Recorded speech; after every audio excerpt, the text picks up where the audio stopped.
Hey, how's it going? I'm Alex, and let's dive in a little bit in this REIBII storage shelf, 71 inches tall. I just moved houses, that's why I didn't have my microphone and anything to actually doing a live demonstration with audio. And I'm doing a voiceover right now just to talk about this really cool, but most than anything, super easy assemble, super easy setup shelf.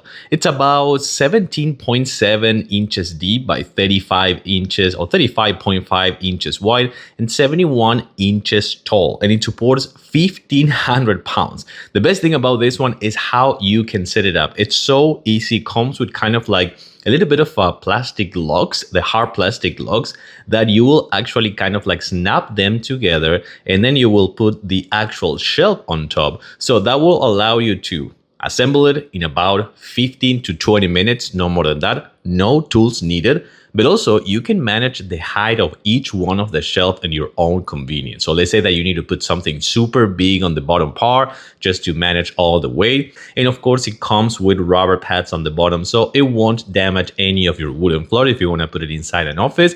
But also more importantly, you can actually check on the height and manage the height as well in case that you have an uneven floor. With this easy assemble, it's a must have.